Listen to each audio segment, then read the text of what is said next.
Welcome back to the 25th episode of the Books Brothers podcast, a group of friends from college that have stayed in touch through this book club. We read books together, and each week we discuss various chapters, reflect on them as they relate to our life, and connect with each other by sharing our experiences. I'm Garrett. I'm Stalin. I'm Fles. I'm Thomas. And I'm Rob. We continue our discussion today on this season's book, The Psychology of Money, Timeless Lessons on Wealth, Greed, and Happiness by Morgan Housel. In today's episode, we will explore chapters 3 through 6. In chapter 3, titled Never Enough, Housel delves into the paradox of wealth, where despite earning more, people often find themselves feeling financially insecure or unsatisfied.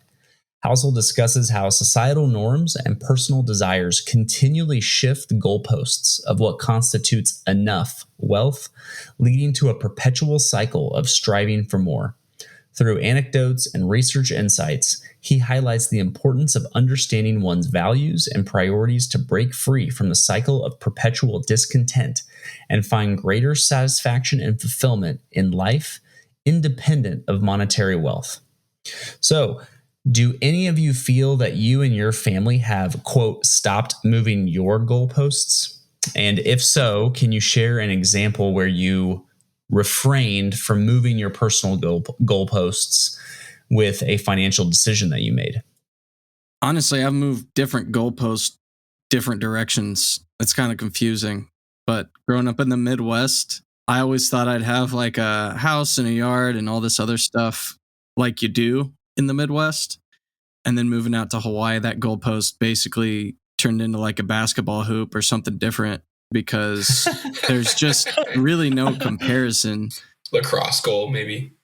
Yeah. I guess so that's a goalpost still. If I would have tried to move forward like with the classic lifestyle progression that I grew up with here, I would be in financial shambles at this point. But in other ways, like I've traveled more. I've had really no major issues financially. And I guess from a perspective of saving, I've always moved the goalpost because I'm afraid I won't have enough. And because of inflation. And I mean, there are certain goalposts. I think in terms of goalposts, like what he's trying to say in the book is, when do you stop increasing your expectations about what's enough in your own life? It's good. Rather than like a dollar value. Like there will always be inflation. There will always be, the need to work harder sometimes for the same amount of money, or, you might lose your job or whatever. But are you still going to be content over time with the basic things that everybody kind of just needs? And that is a difficult thing to do, especially if you're kind of in our culture. So to make sure I'm understanding what you're saying, you feel like you've moved your goalposts in different directions for different sections of your life. So when it comes to the Midwest, quote unquote, ideal life of home ownership, white picket fence, that is something where it's like, hey, I'm not striving to, keep up with any of my peers. It's just completely different here. And so in that sense, you are content with enough, whether that's renting or whatever. But then at the same time, there's my expectations of what I need to save, and what I need to do to feel financially secure is to move the goalposts of how much I say, which I don't think those are bad things, of how much to save, stuff like that. Is that an accurate summary and recap of what you just shared? Yeah, absolutely. And I think the biggest question in my mind is like, am I putting too much stock in saving instead of, at 33 years old without kids, kind of living it up and doing things that I can do now in my life that I won't be able to do in 5-10 years, So I guess for me, there's always a question of like, should I sort of move the goalpost a little bit right now, or am I not going to regret, doing a little bit more with my money at this particular moment, which is probably a really privileged place to be, of course, but it still is a question in my mind, because tomorrow's not guaranteed. I think Ruth and I have really tried to do our best to kind of keep our goalposts, like keep what we're spending on things comparable through the years. We've been doing a budget now for pretty much since we've been married. We we go through it like once every like 3 months, and we basically do like an every dollar budget. And I would say that we for the most part do follow through with our budget. We're probably like 90% of the time we're on budget. I mean, sometimes we're below, sometimes we're above.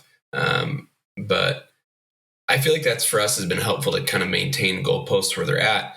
But I mean, on the same note, though, I don't feel like our financial situation has changed drastically over that time period. It's kind of just incrementally changed. And I feel like we've continued to seek to live within our means.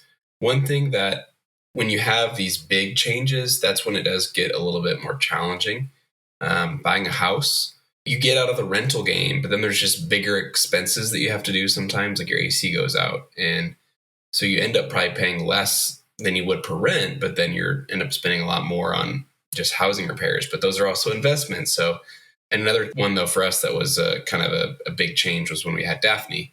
And what we've tried to do to kind of live within our means, I mean, that's really, how the terminology I would use to talk about this is when we've had these big changes, whenever we've had job changes, when we've had raises, we've went back to our budget and adjusted our budget. Not really like to say, oh, we can spend more on this now, but to say like, oh, where do we need to adjust? Are we spending too much here? Are we spending too much there? And then, I mean, there's a reality of like, just having to make adjustments secondary to inflation. I remember what we used to save for groceries is probably double than it was 8 years ago.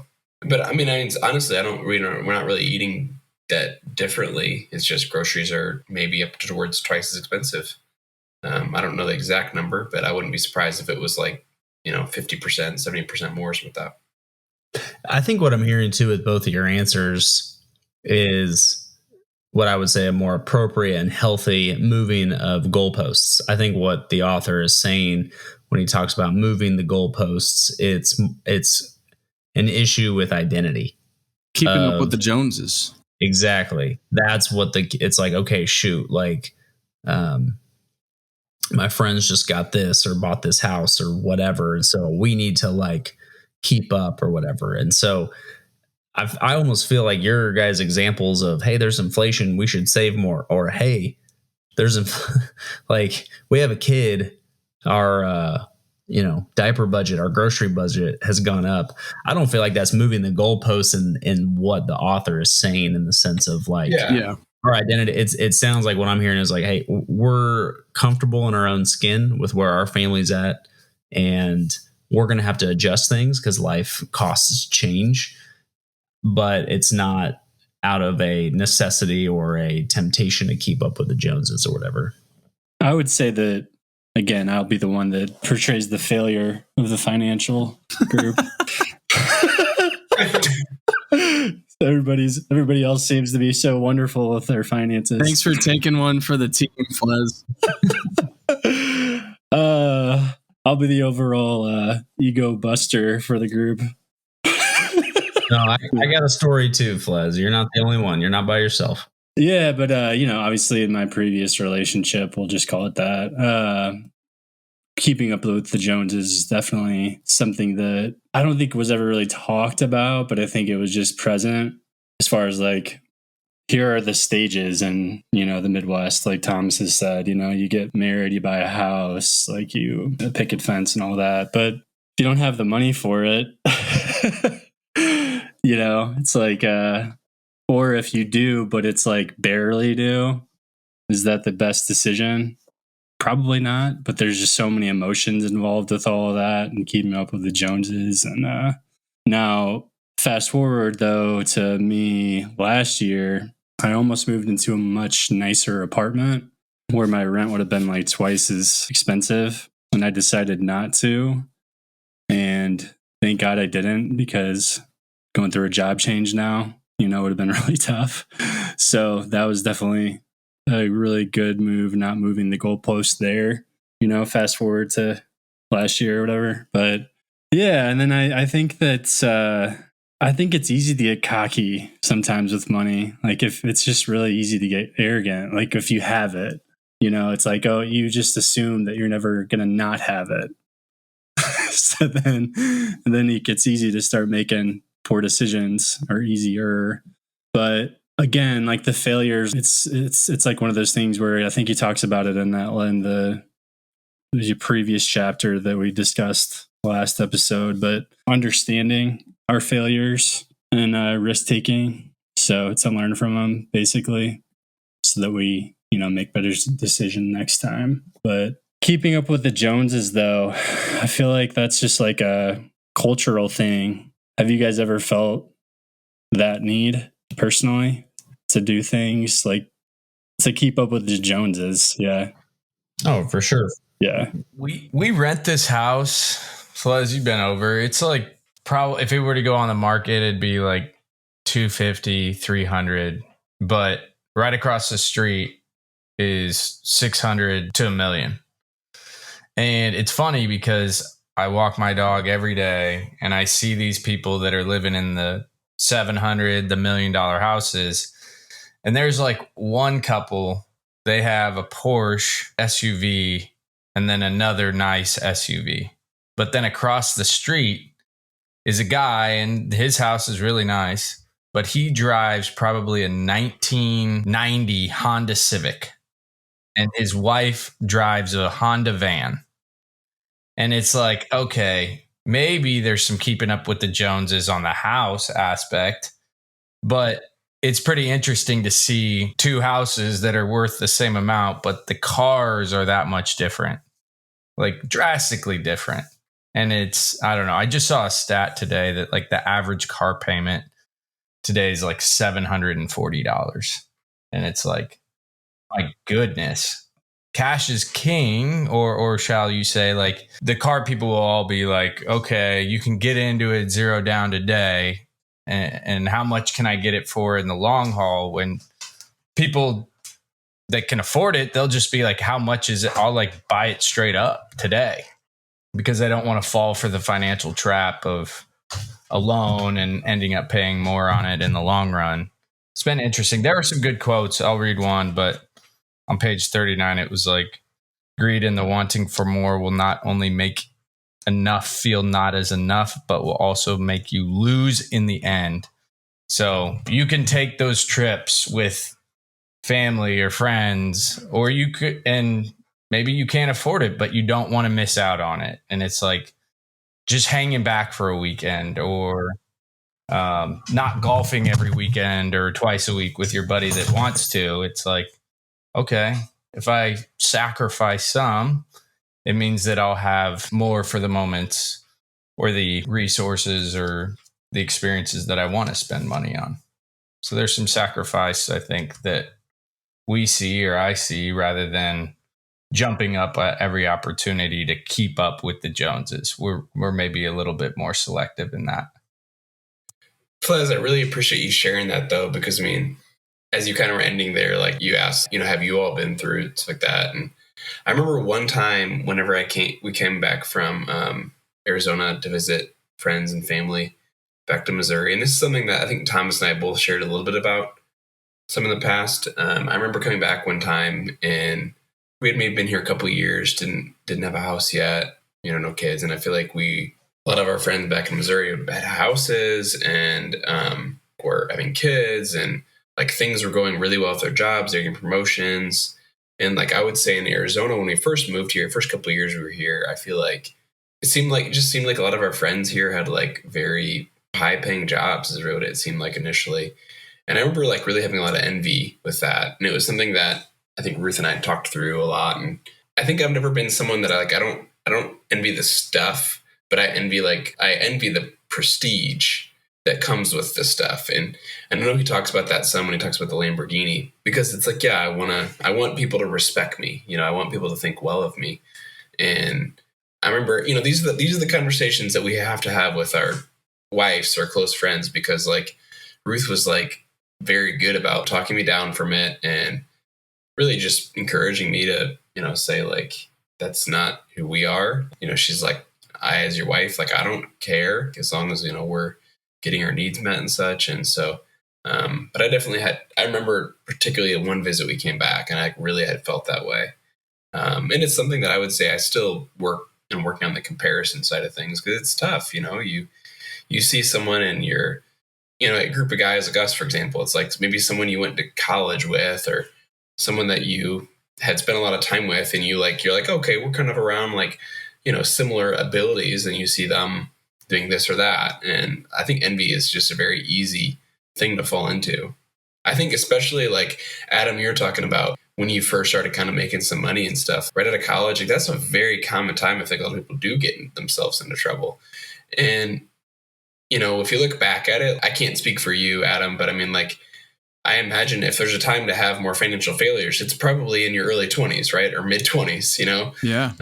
Because life is long, and Ruth and I used to always joke about like adulting mistakes whenever we'd like forget to do something and it would like cost us money. One of our like famous adulting mistakes that we still talk about sometimes is we like we thought we had to give 30-day notice on our rent, but it was 60-day notice. And it's like, it was like a 1 month rent mistake, and it's like, it's at the end of the day, not a big deal. But like, those are the ones that it's like, for us, it was like a learning thing of like, that's dumb. Got to stay on top of this stuff. We had another funny one recently. We had our water bill was like absurd over last summer. And I didn't catch it until it was like absurd for like 3 months. I'm talking like $400 a month for water. And we had a leak. We had a slow leak. And I just didn't know. It was like underneath it was like on the pipes, like on the way to the house. And like, it's just like the ground, like, the ground kind of soaks it in a little bit more. We don't have as much, whereas I feel like growing up that you would have kind of like noticed that if it's in like a grassy area, but we just didn't notice it. And because it was 110 degrees outside. Yeah. Because it would probably like dry up every day. Yeah. I thought it was the Oasis soaking it all up. Oh, there you go, Tom. Stalen's stories mimic mine very similarly. So, and I've shared that a lot this is a few months back, but the mask and masculinity discussions, athlete mask, and whatever the chapter was about money, of promotions, peers. Yeah, you're not by yourself, Les, by any means. And I identify a lot with Stalen's story for sure. I don't think anyone is saying, oh, we're all just great with our money. We're perfect with our identity and never move our goalposts. That's not true at all. You are not the only one. Let's take a quick break for a word from our sponsors. How do you feel about your family's financial situation? Wondering who to trust with your savings? It's hard to invest in anything in today's economic environment. Real estate, sky high. Stocks and crypto, unpredictable. The dollar, inflation is killing it. Forget about these lame investment options and invest in fruit. We at Fruit Financial know the value of a perfectly ripe piece of fruit. Our formula is simple. Buy a green banana for $1 and sell it for 50% more a week later. Yellow and perfectly speckled. Or as we like to call it, the sweet spot. Just listen to what one satisfied customer had to say. I'm Carrie Sprinkler, and I've been eating bananas for years, and I had no idea the value they held. I used to just follow the advice of famous investors like Warren Buffett or Bernie Madoff. Well, I forgot all about that S&P 500 after seeing these yields from these Fruit Financial. They're bananas. This is not financial advice. Fruit Financial will not be held liable for any losses associated with your investment in bananas, as we don't exist yet.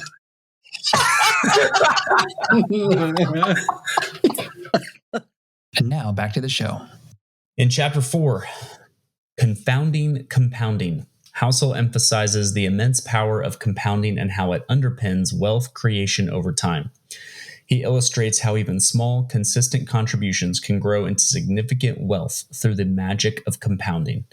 Through relatable examples and anecdotes, Housel demonstrates the importance of patience and long-term thinking in harnessing the potential of compounding to achieve financial goals. He shared the example of Warren Buffett, who began investing at age 10. At the time of the book's writing in 2020, $81.5 billion with a B of Buffett's $84.5 billion net worth came after his 65th birthday. I actually just looked this up. And 4 years later, in 2024, his net worth is now 130. Lord have mercy. Despite making 22% returns year over year, he's actually not the best investor in terms of annual returns. Jim Simon's return is 66% annually, so 3 times as much as Buffett. But because Simon's hit his wealth building stride at age 50, so 40 years later than Buffett started investing, Simon's net worth in 2020 was $21 billion, or 75% less than Buffett's at the time. And today it's $31.4 billion. So now it's 77% less. So again, these are astronomical numbers, but it still emphasizes the effect of compounding over a long period of time. So maybe one or two of you, if you just want to highlight this, we're still relatively young. We talk about how we're in our 30s, and to some people listening, that might feel old, but we're still very young in terms of our investments, compounding and confounding values. So regardless of how old you are, and especially in our position, does anyone have like 1 or 2 takeaways from this chapter? Yeah. Page 52, shut up and wait. Yeah, it's good. And just the thinking of linear versus exponential growth as well. Page 50, his skill is investing. His secret is time. Yes. It's good. Compounding works with debt interest too. So it's a double-edged sword, compounding. I'm serious. I mean, a lot of people play around with debt, not realizing that it is not a big deal for the first couple months, but if you let it go, it compounds just like interest will for your investments. It's exactly the same concept except in reverse. So it makes your net worth decrease super fast if you let it go or you get into trouble with it. Stop paying the minimums on those student loans. Yeah, they'll just be forgiven.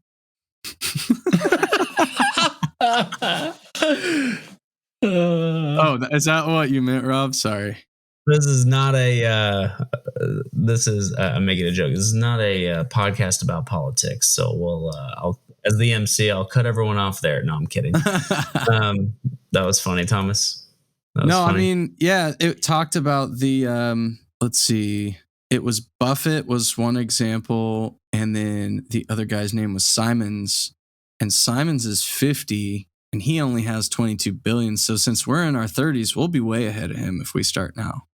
Right. Well, the value, and I won't even attempt to read it out, but the author was like, hey, if Simon started investing at age 10, like Buffett, and had 66% return, like the number was like a number that doesn't even exist almost. It was just, he would own every country's GDP in the entire world or something crazy. He would be, he'd run the world literally. So, yeah, I think this one's pretty straightforward. Compounding is very impactful. Be patient, shut up, wait. His secret is time. A lot of really good stuff. Isn't that so opposite of how the financial strategies that are thrown around in popular culture are depicted, though? I mean, if I get on YouTube and watch one video, it's, I'm doing a real estate seminar in your city, and if you just follow these 3 steps in the next year, you'll be a millionaire like me.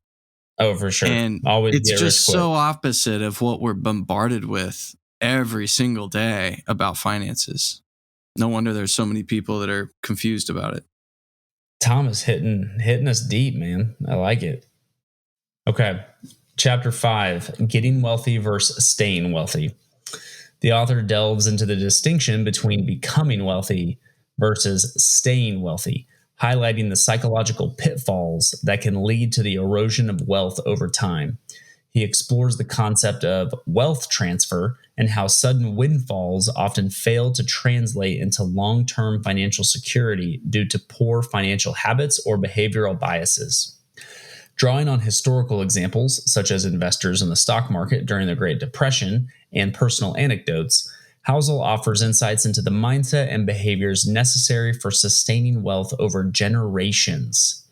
So the author shared how a balance of paranoia and pessimism about how things can go south quickly in the short term needs to be paired with long-term optimism based on historical performance of the GDP in the stock market. So you personally, would you say you lean more towards having a pessimistic or optimistic mindset towards your personal net worth accumulation in both the short term and the long term? I feel like mine's backwards. What do you mean?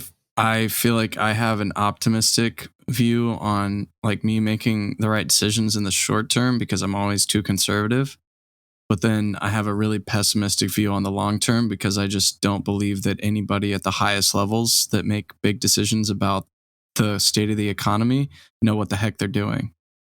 And so like it's hard for me to trust, if I just do these same things that over the last 200 years have worked, I'm going to have the same result.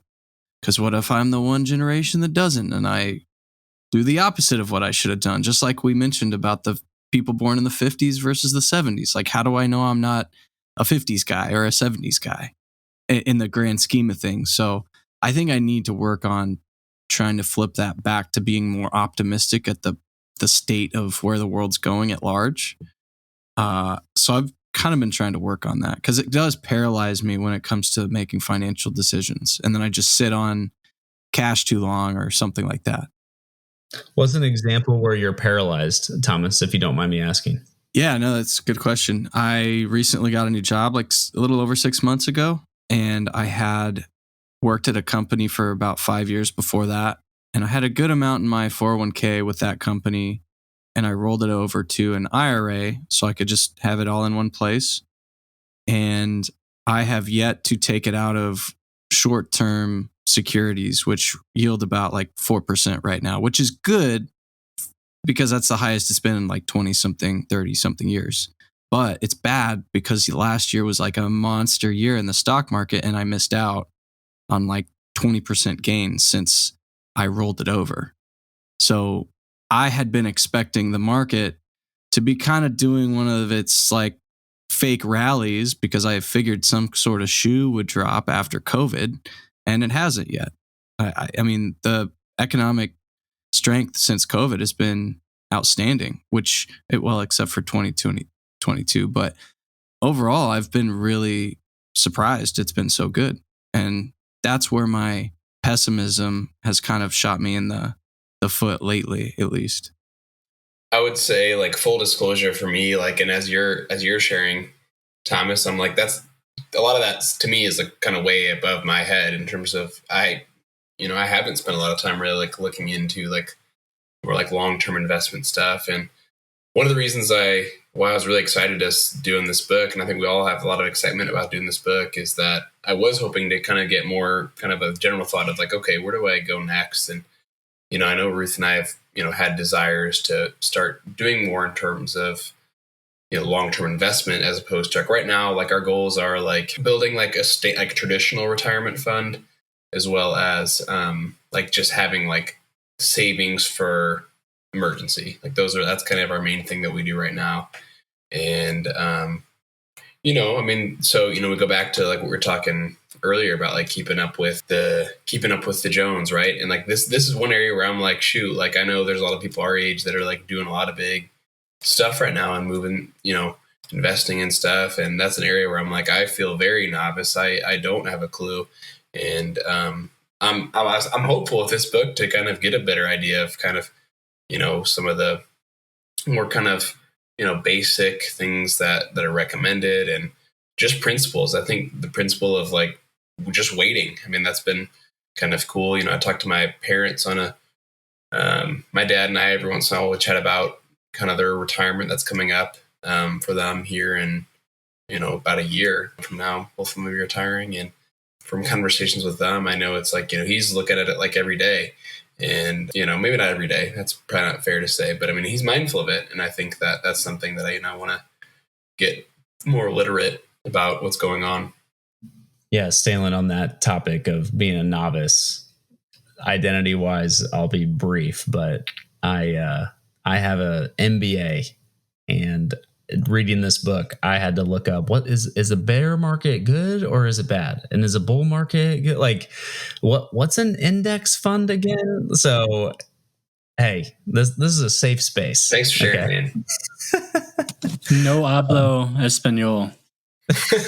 A bear. I don't speak Spanish. What about a bull moose market? Oh, dude, let's go. We got to tie in Teddy in every episode. What's There up, you go. Tom? I will school you guys up because I've spent way too much time like reading about this stuff and not acting on it at all. It's like I love to read about it so I can make myself feel better as if I'm going to do something. And then I don't. And I'm just like, oh, I better read about it some more so I can do something. It's a perpetual loop. That's kind of how I am, Thomas. Because I know a lot, but I just don't act on it enough. Yeah. So I would say you're pessimistic then, based off of what Garrett's question was. Like, so, well, I'll ask you this. I won't assume it. What's playing the role of like you taking the next step? Like, what's stopping you? Fear.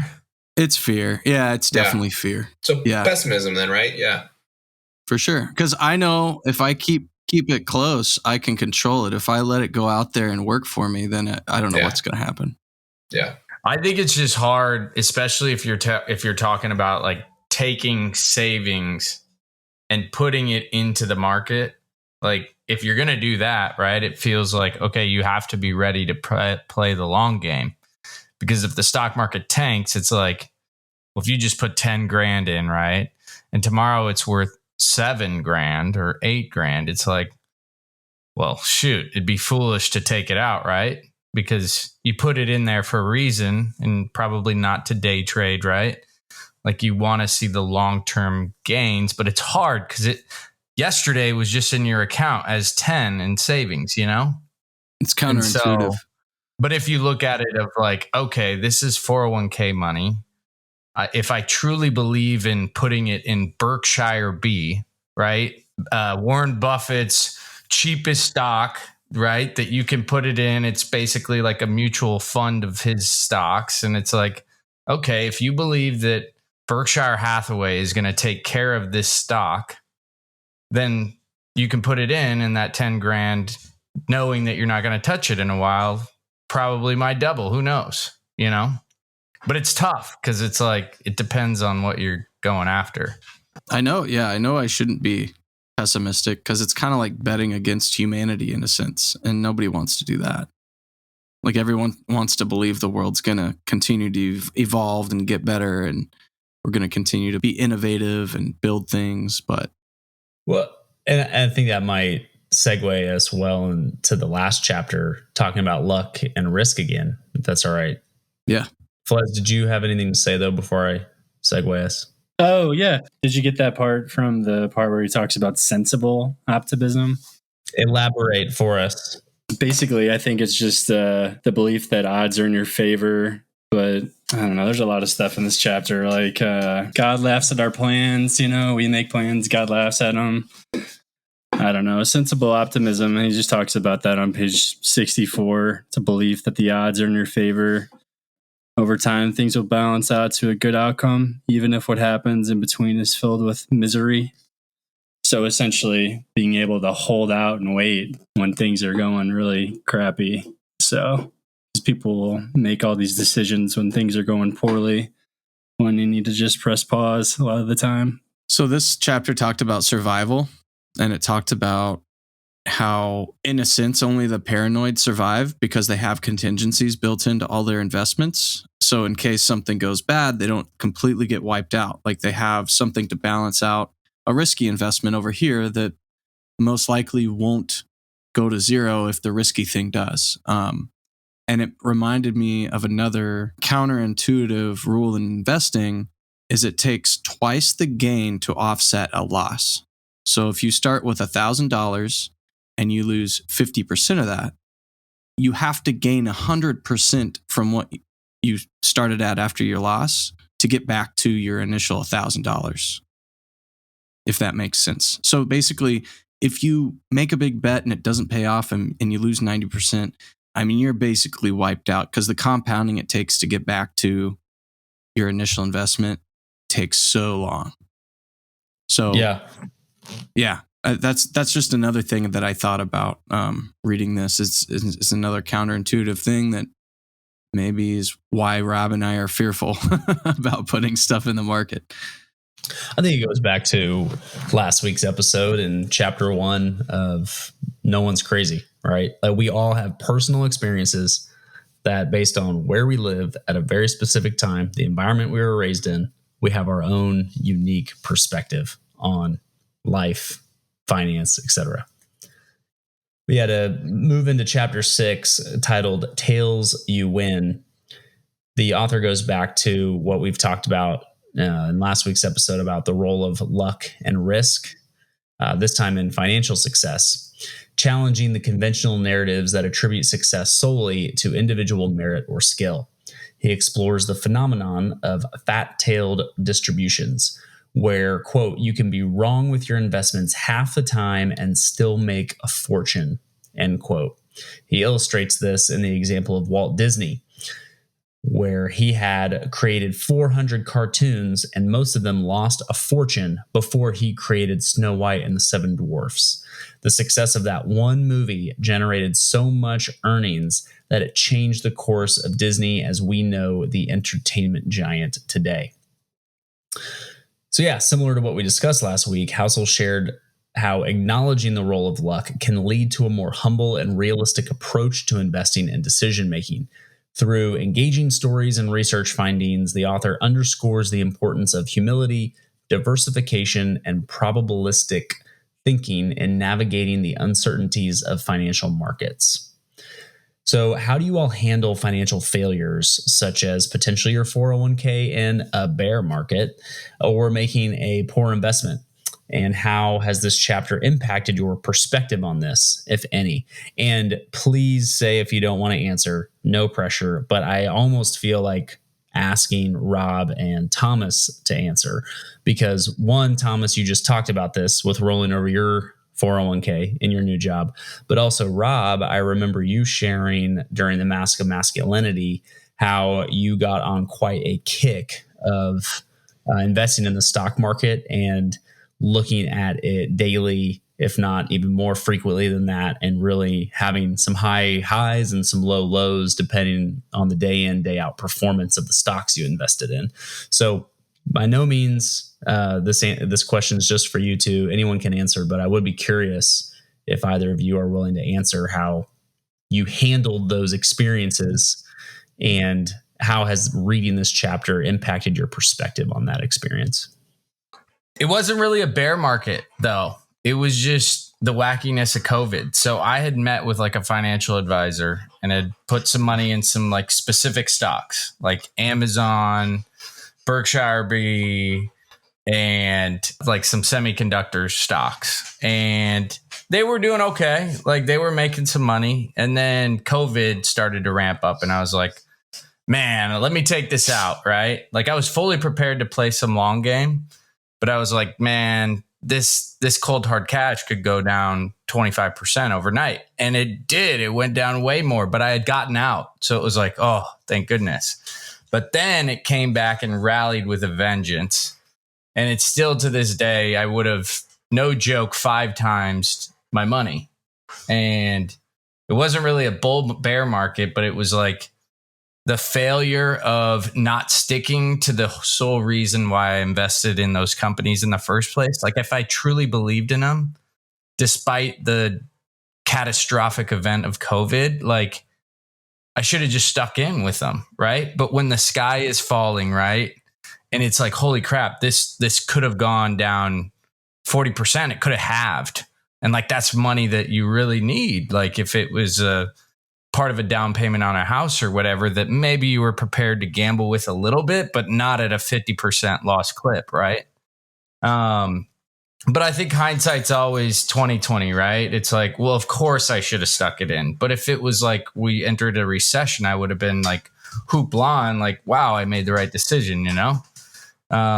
It's just tough. But I think it comes back to maybe that last chapter where it's like, if you believe in it, shut up and wait. Be prepared, right? And stick to your guns, the fundamentals of if you invested in a good company and you believe in the future, then stay patient. I think like it's interesting to hear that, Rob, and thanks for sharing. I think one thing that I noted whenever you were talking there is like you mentioned like the term like money that you need. And I think that's like it plays a big role is the, you know, the money that you're utilizing, is it money that you can't go without, is it money that you're expecting in certain, be able to like spend on certain resources and stuff, or is it something you're purely just using to, work towards investing? But thanks for sharing, Rob. Yeah, I will say it wasn't a failure of commission, it was a failure of omission, right? That's when omission's when you don't do something, whereas commission is like you committed something. So it was when we lived in Denver, when we first moved there, we decided to rent rather than buy. And a comment you made earlier, Stalen, we had some friends who bought, but they got a residency mortgage loan for doctors who are in residency, which my wife was in. And I didn't know about that. So I'm like, oh, darn, like, because it doesn't require a down payment on the house, but it's a variable mortgage payment. So it could change monthly. Spooky. Yeah, right. So, but regardless, it's like, oh man, I'm so ignorant. Like, what if we, so it's like, oh, I didn't know that. Did we make a right decision? And it's like, oh no, we wanted to rent. That's fine. Well, then COVID hit, and in a place like Denver, it was like striking gold if you had real estate. And our friends moved a few years later, and I don't know the exact amount that they netted, but based on just pure sale price, their house that they had bought 3 years prior went up like $250K. And it's crazy. It was like, I struggled with that for a minute of like, we could have bought, like, what if we had bought? And it's like, guess what? We didn't buy. And guess what? A once in 100-year pandemic, who could have factored that? Like, it goes back to the concept of enough. And I think that is Fles where I had struggled, is competing with my peers in a sense of like, I'm behind, and now I'm even more behind. Like, look at these folks now, like my peers, like netting all this additional income or profit, and being okay with, you know what, this is our life. We have our own family, our own financial path, and we're really grateful that we got to rent. And now we're grateful that we have a house. And if it grows a lot of appreciation, then great. And if not, like, being content and stopping moving those goalposts based on where our peers are at. So it wasn't a failure of commission, but it felt like a failure. And I think this chapter was helpful of like what all this book's talked about is like being patient. What's our own personal wealth goals, and being content and satisfied with where we are at, regardless of where someone else is at. Because there's always going to be somebody who makes more. That example of a rookie baseball player making $500K, super wealthy. But if he's on the team with Shohei Ohtani, he's broke. But if Shohei Ohtani compares his income to hedge fund managers, Shohei Ohtani's broke. And like the comparison game never ends. It just never ends. Yeah, absolutely.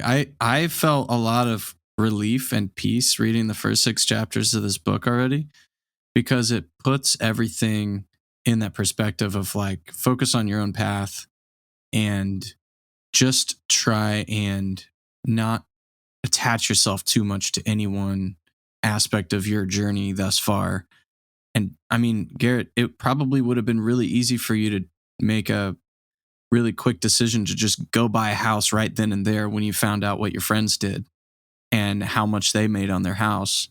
And you might have been buying at the top of the market in the worst possible time because you had some past experience where it burned you, and then all of a sudden you swung too far in the other direction and made a bad decision. And that's, I think, the story, unfortunately, of a lot of people's financial lives forever. They just never get to a point to where they have like a tried and true system and discipline that they can just believe in, and it's conservative enough but also risky enough to where they get what they need, and it's predictable enough. It's just a really hard problem to solve depending on your context and your situation. The tales you win, I feel like this is a very mathematical chapter that's hard to explain. So he's talking a lot about statistics and talking about how the tail of a data set is like the least likely outcomes, but a lot of times it's those pieces of data in the tail that end up with the biggest returns. And so that's kind of where the tails term comes from. And I don't really know how to tie that to our life, but yeah, I think just another plug though of like, it's been a really good book so far. And I think for those who are listening and are not reading, it'd be a strong encouragement to go out and read along with us. Go out and get the book, read along with us. For sure. We've all really enjoyed it so far. Thank you for listening to this week's episode of the Books Brothers Podcast. Join us next week as we discuss chapters 7 through 9 of The Psychology of Money, Timeless Lessons of Wealth, Greed, and Happiness by Morgan Housel. If you haven't yet, go out and get the book so you can better follow along with us. If you have enjoyed listening or benefited from our conversations, please subscribe, give us a review, and share with a friend that you want to connect deeper with. Lastly, we would love to hear your thoughts. You can reach us by email at connect@booksbrotherspodcast.com or on Instagram @booksbrotherspodcast. Until next week, read, reflect, and connect.